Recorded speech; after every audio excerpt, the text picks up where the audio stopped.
നിങ്ങൾ വിചാരിക്കണ്ടേ തെരഞ്ഞെടുപ്പ് കഴിഞ്ഞാൽ കട്ടതൊക്കെ കൊണ്ട് മക്കളെയൊക്കെ കൂട്ടിയിട്ട് അങ്ങ് രക്ഷപ്പെട്ട് കളയാന്ന്? ഞങ്ങളൊക്കെ ആയുസ്സോടെ ഉണ്ടെങ്കിൽ ഓർത്തെഴുതിക്കോ സഖാവ് പിണറായി വിജയ, കട്ടത് മുഴുവൻ കക്കിച്ചിട്ടല്ലാതെ ഈ ജീവിതത്തിലെ പൊതുപ്രവർത്തനം അവസാനിപ്പിക്കൂല. അങ്ങനെയുണ്ട്. ഒരു തെരഞ്ഞെടുപ്പ് കഴിഞ്ഞാൽ കട്ടങ്ങ് പോവാ, എന്നിട്ട് അടുത്ത ഗവൺമെന്റ് വരുമ്പോഴോ അങ്ങനെയൊക്കെ അങ്ങ് പോവാ. പള്ളി പറഞ്ഞാൽ മതി. അതിന് നടക്കുമോ നിങ്ങൾ വിചാരിക്കരുത്. നിങ്ങൾ ഈ രാജ്യത്തെ മോഷ്ടിച്ചു കൊണ്ടുപോയത് അറിയാൻ ബാധ്യതല്ലേ? ഞങ്ങളുടെ ഉത്തരവാദിത്തല്ലേ? ഞാൻ എന്താ അപരാധ ചെയ്തത്? നിങ്ങൾ ആലോചിച്ച് നോക്ക്. നിങ്ങൾ എനിക്കെതിരെ കേസ് കൊടുക്കുമ്പോൾ ആലോചിക്കേണ്ട ഒരു കാര്യം, എനിക്ക് സത്യം പറഞ്ഞാല് സുപ്രീം കോടതിയിൽ നിന്ന് ആരെ വക്കീലെന്ന് നിങ്ങൾക്കറിയോ? അഡീഷണൽ സോളിസിറ്റർ ജനറൽ ആരെ? കെജ്രിവാളിനെ കുടുക്കിയ വക്കീല്, കെജ്രിവാളിനെതിരെ വാദിച്ച SB രാജു. രണ്ടാമത്തെ വക്കീലാണ് ഞങ്ങള് ഒരു സിറ്റിങ്ങിന് 25 ലക്ഷം രൂപ കൊടുക്കുന്ന നീരജ് കൗൾ. എനിക്കെതിരെ ഞാൻ എന്റെ ആവതിനനുസരിച്ചിട്ട് ഞാനൊരു വക്കീലിനെ വെക്കുകയാണ്.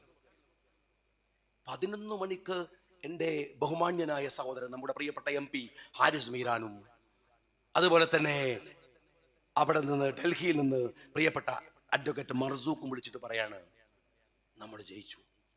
ഞാനിങ്ങനെ ദേഹത്ത് തൊട്ടു നോക്കുകയായിരുന്നു. എനിക്ക് അള്ളാഹുവിന്റെ ഒരു സ്പർശമുണ്ടല്ലോ. സ്നേഹമുള്ളവരെ, ജീവിതത്തിൽ നമുക്ക് അങ്ങനെ ചില ഘട്ടങ്ങൾ ഉണ്ടാകും. അള്ളാഹു നമ്മളെ ചേർത്ത് വെക്കുന്നത്, അള്ളാഹു നമ്മളെ ഒന്ന് തൊടുന്നത് അപൂർവങ്ങളിൽ അപൂർവമായി നമുക്ക് അനുഭവപ്പെടുന്ന ഒരു ഘട്ടമാണ്.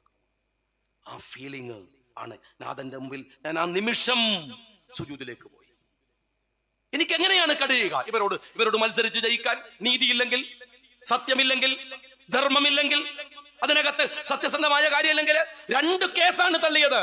ഒന്ന് ED, ഒന്ന് വിജിലൻസിനെ. എത്ര ഉപദ്രവിച്ചു എന്ന് നിങ്ങൾക്കറിയോ? ഞാൻ 4 കൊല്ലം MLA ആയി നിൽക്കുമ്പോ ഒരു ഉറുപ്പിക സാലറി ഇല്ല. തിരുവനന്തപുരത്ത് നിങ്ങളൊക്കെ വരുമ്പോ വയനാട്ടുകാരല്ലേ നീ വന്നാൽ എന്റെ MLA ക്വാർട്ടേഴ്സിൽ വരാം.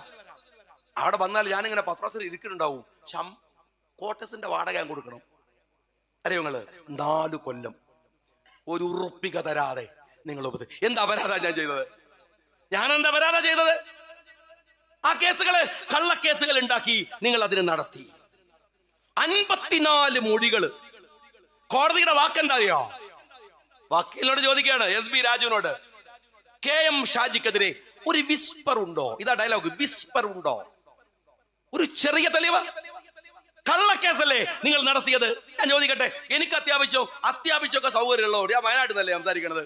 അവിടെ ഞാൻ ആ കേസ് നടത്തി. പാർട്ടിയോട് ഞാൻ പൈസ ഒന്നും വാങ്ങിയില്ല, ഞാൻ ചോദിച്ചില്ല പാർട്ടിയോട്. എന്താ കാര്യം എന്നറിയോ?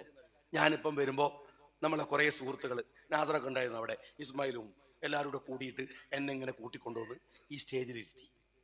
നിങ്ങൾ താഴെ ഇരിക്കുകയാണ്, ഞാൻ നിങ്ങളുടെ കുറച്ച് മുകളില് ഇവിടെ നിൽക്കുകയാണ്. നിങ്ങൾ ഹൃദയം അറിഞ്ഞിട്ടാണ് ഷാജി അവിടെ നിന്നോ എന്ന് സമ്മതിച്ചത്. ഇനിയും എനിക്കിവിടെ നിൽക്കണമെന്നുണ്ടെങ്കിൽ ഞാൻ ഒരു അഴിമതിക്കാരനല്ലെന്ന് തെളിയിക്കേണ്ട ബാധ്യത എന്റേത് മാത്രമാണ്. എന്റെ ബാധ്യതയാണ്. ഞാൻ ഒറ്റയ്ക്ക് കേസ് നടത്തി. പല സുഹൃത്തുക്കളും ചോദിച്ചു, പലരും വന്നു എന്നോട്. എന്റെ ആത്മബന്ധങ്ങളുള്ള സുഹൃത്തുക്കളല്ലാതെ ആരുടെ അടുത്ത് പോയില്ല. ഒരു സിറ്റിങ്ങിന് എത്ര രൂപ വേണം സുപ്രീം കോടതിയിൽ എന്ന് നിങ്ങൾക്കറിയാം. പക്ഷെ ഉള്ളിലൊരു കനലുണ്ടായിരുന്നു. എന്റെ മകള് പഠിക്കുന്ന സ്കൂളിൽ പോയി അപമാനിക്കാൻ ശ്രമിച്ചു ഈ പിണറായിയുടെ കയ്യാളന്മാർ. മക്കള് പഠിക്കുന്ന അടുത്ത് കരഞ്ഞു മകള് വീട്ടിൽ വന്നത് എനിക്ക് ഓർമ്മയുണ്ട്. രാവിലെ 7 മണിക്ക് എന്റെ ഭാര്യയെ ചോദ്യം ചെയ്യാൻ കൊണ്ടുപോയിട്ട് രാത്രി 12:30 മണിക്ക് എന്റെ ഉവൈസ്, അന്ന് എന്റെ കൂടെയുണ്ട് ജില്ലാ ട്രഷറർ, വീട്ടില് എന്നെ സമാധാനിപ്പിക്കാൻ ഞാൻ പൊട്ടിത്തെറിച്ച് ബഹളമുണ്ടാക്കുമ്പോഴാണ് എന്നെന്തും ചെയ്തോ നിങ്ങള്. 4 തവണയാണ് എന്റെ വീട് അളന്നത്. അടിച്ചു വരാൻ വരുന്ന മാതിരിയാ വന്നത് അളക്കാൻ. ആഴ്ചക്ക്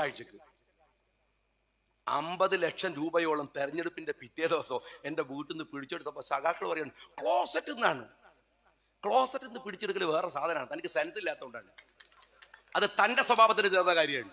എടോ, പിടിച്ചു കൊണ്ടുപോയ അന്ന് ഒരു ധാരണയില്ലാതെ അള്ളാഹുവിൽ തവക്കുൽ ചെയ്ത് ഷാജി പറഞ്ഞു അത് കൊണ്ടയോ തന്നെ തിരിച്ചു കൊണ്ടുവരുമെന്ന്. കൊണ്ടുവന്നടോ, അതിപ്പോ എന്റെ കയ്യിലാ. അറിയോ നിനക്ക്? നിയമത്തിന്റെ എല്ലാ വഴിയിലും കത്തിയില്ല, കൊടുവാളില്ല, തോന്നിമാസം പറച്ചിലില്ല, ഒരു പേന കത്തി പോലും ഇല്ല, ബ്ലേഡ് ഇല്ല.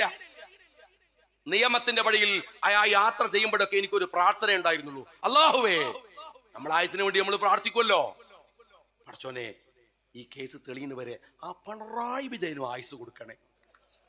ഞാൻ അങ്ങനെ ദ്വാരക്കുന്ന എന്നെ പറ്റി നിങ്ങളൊന്ന് ആലോചിച്ച് നോക്കിയാൽ. ഇവിടെ വന്നിട്ട് ഞാനിങ്ങനെ പറയുന്നിട്ട് രാവിലെ ഇരുന്നിട്ട് പിണറായിക്ക് ആയുസ് കൊടുക്കണേ. ഇത് കാണാൻ ആ മനുഷ്യൻ കണ്ണ് നിറയെ കണ്ടു. ഒരു കാര്യം നിങ്ങൾ ഓർത്തോ, നേരുണ്ടെങ്കിൽ നമുക്കൊരു പാർട്ടിയുടെ കൊടി പിടിച്ച് മുന്നോട്ട് പോകുമ്പോ കൂടെ നിൽക്കുന്ന പ്രവർത്തകരുണ്ടല്ലോ, അതൊരു ചെറിയ ബലമല്ല, അതൊരു ചെറിയ ബലമല്ല. അവർ തരുന്ന ഒരു ആത്മവിശ്വാസം ഉണ്ടല്ലോ, അതുണ്ടെങ്കിൽ ഏത് ഇരട്ടച്ചങ്കനും നമുക്ക് പുല്ലിന്റെ വില മാത്രമേ ഉണ്ടാവൂ എന്ന് നിങ്ങൾ മനസ്സിലാക്കിക്കോ. നിങ്ങൾ ഒന്നുകൂടെ മനസ്സിലാക്കേണ്ടതെന്ന് വെച്ചാല് ഈ സമ്മർദ്ദം ഉണ്ടല്ലോ, കേസ് കൊടുക്കുക, ഇടങ്ങേറാക്കുക എന്നൊക്കെ പറയുന്ന സാധനം ഉണ്ടല്ലോ, നിങ്ങൾ വിചാരിക്കണത് നമ്മളങ്ങ് ശരിയാക്കാനാ? അല്ല, അതൊരു കോംപ്രമൈസ് തന്ത്രമാണ്. അത് രാഷ്ട്രീയത്തില് നിങ്ങൾ ഓരോ ഘട്ടത്തിലെത്തുമ്പോൾ നിങ്ങൾക്ക് മനസ്സിലാവും. അതൊരു തന്ത്രമാണ്. എങ്ങനെ അറിയങ്ങള്? നമ്മളങ്ങനെ കുടുക്കി മുറുക്കി കുടുംബത്താരെ ഇടങ്ങാറാക്കി പൈസ എടുക്കെങ്കിലും പോകുമ്പോഴത്തേക്കും പറയും സുപ്രീം കോടതിക്ക് 14 കേസാണ്, സുപ്രീം കോടതി കേസുണ്ട്. അവിടെ ഒരു കല്യാണത്തിന് പോകുമ്പോൾ പറയൂ നാളെ ഡൽഹിയിൽ കേസാണ്, വേറൊരു സ്ഥലത്തേക്ക് പോകുമ്പോൾ പറയൂ നാളെ എറണാകുളത്ത് കേസാണ്. ഇങ്ങനെ മനുഷ്യരെ ഇടങ്ങാറാക്കിക്കോ. നമ്മൾ പണ്ടാറ് വേണ്ടെന്ന് എന്ത് പറഞ്ഞ എന്തെങ്കിലും ആയിക്കോട്ടെ അപ്പോൾ വരും. ഒന്ന് മയത്തിൽ പറയും ഷാജി, നമുക്ക് നോക്കാം, കേസൊക്കെ നമുക്ക് പിൻവലിക്കാം. അതുവരെ പിണറായി വിജയൻ എങ്ങനെ ഷാർപ്പായിട്ട് അറ്റാക്ക് ചെയ്തുകൊണ്ടിരുന്ന ഞാൻ പതുക്കങ്ങ് വിഡ്രോ ചെയ്യാണ്. അപ്പൊ സഖാക്കൾ പറയാണ് ഷാജി ഇപ്പൊ പഴയ പോലെ ഒന്നും പറഞ്ഞില്ലട്ടാ, അവന് മനസ്സിലായി ഇയാളൊക്കെ വലിയ സംഭവമാണെന്ന്. അപ്പൊ എന്തായി? കള്ളന്റെ ഇമേജ് ഇരട്ടിയായി. ഇതൊരു തന്ത്രമാണ്. ആ തന്ത്രം ഏതാണെന്ന് അറിയണമെങ്കിലേ പിണറായി വിജയന് തെരഞ്ഞെടുപ്പ് കഴിഞ്ഞ കേരളത്തിലെ തെരഞ്ഞെടുപ്പ് കഴിഞ്ഞതിന്റെ പിറ്റേ ദിവസം പെണ്ണുങ്ങളെയും കുട്ടികളെയും കൂട്ടി ടൂർ പോയത് നോക്കിയാൽ മതി. വേറൊരു സ്റ്റേറ്റിലേക്ക് പോയില്ല. എന്താ നരേന്ദ്രമോദി പറഞ്ഞു, എന്റെ മോളെ SFIO കേസ് കൂട്ടിയിട്ട് പണി തരും, ഇറങ്ങണ്ട, പൊയ്ക്കോന്ന് പറഞ്ഞു, പൊയ്ക്കോന്ന് പറഞ്ഞു. കേരളത്തിലെ തെരഞ്ഞെടുപ്പ് കഴിഞ്ഞതിന്റെ പിറ്റേന്ന് നാട് വിട്ടു കേരളത്തിന്റെ മുഖ്യമന്ത്രി പിണറായി വിജയൻ. എന്നല്ല, ഇന്ത്യയിൽ CPM-ന്റെ അവസാനത്തെ ഈ ഒറ്റ മുഖ്യമന്ത്രി. ലാവ്ലിന് കേസ് വെച്ചാണ് പിണറായി വിജയ നിങ്ങൾ RSSന് വേണ്ടി വിടുപണിയെടുക്കുന്നത്. സ്വന്തം മകളെ SFIOയിൽ നിന്ന് രക്ഷിക്കാനാണ് സഖാവ് പിണറായി വിജയ തൃശൂര് നിങ്ങൾ സുരേഷ് ഗോപിക്ക് വിട്ടുകൊടുത്തു. ഇത് പൊളിറ്റിക്കൽ കോംപ്രമൈസ് ആണ്. ഈ കോംപ്രമൈസിന്റെ മുമ്പില് ആളുകളെ കൊണ്ടുപോയി വെക്കാനാണ് ഇവർ ഈ സമ്മർദ്ദങ്ങൾ ഉണ്ടാക്കുന്നത്.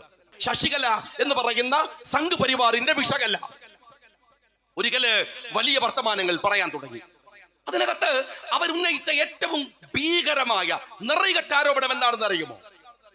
ദേവസ്വം ബോർഡിന്റെ പണം ഉപയോഗിച്ചാണ് ഇവിടെ മദ്രസകൾ ഉണ്ടാക്കുന്നത് എന്ന്.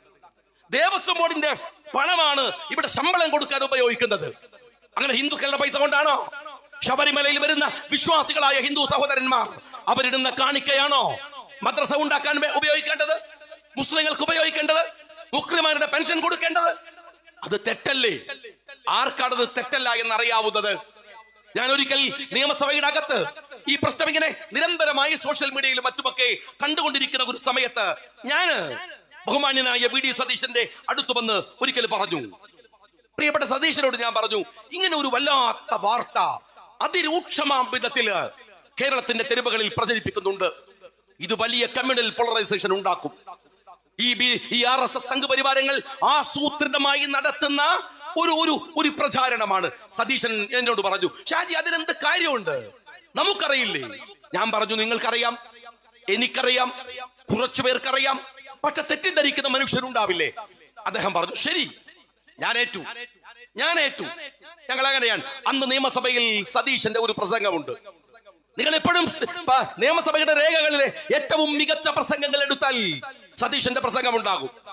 അദ്ദേഹം അതിമനോഹരമായി ആ സഭയിൽ പറഞ്ഞു, ഒരു ലക്ഷമല്ല, 1 റുപ്യ വേണ്ട, ഒരണ അങ്ങനെ ഇപ്പോഴുണ്ടെങ്കിൽ 10 പൈസ ഈ ദേവസ്വത്തിന്റെ പണം ഏതെങ്കിലും ഒരു കമ്മ്യൂണിറ്റിക്ക്, ഹിന്ദു സമുദായത്തിന്റെ ക്ഷേത്ര നവോത്ഥാന സംരംഭങ്ങൾക്കല്ലാതെ, അതിന്റെ നടത്തിപ്പിനല്ലാതെ 1 റുപ്യ എവിടെയെങ്കിലും ചെലവഴിക്കുന്നു എന്ന് തെളിയിക്കാൻ നിങ്ങൾക്ക് സാധിക്കുമോ? എങ്കിൽ ഇതാ ഞാൻ ഈ നിയമസഭയുടെ അകത്ത് നിങ്ങളോട് പരസ്യമായി മാപ്പ് പറയാം എന്ന സതീശന്റെ പ്രോജ്വലമായ ഒരു പ്രസംഗമുണ്ട്. നന്ദിയോടെയല്ലാതെ മതേതര വിശ്വാസികൾക്ക് സതീശനെ ഓർമ്മിക്കുമ്പോൾ ഈ പ്രസംഗത്തെ ഉദ്ധരിക്കാതിരിക്കാൻ ആവില്ല.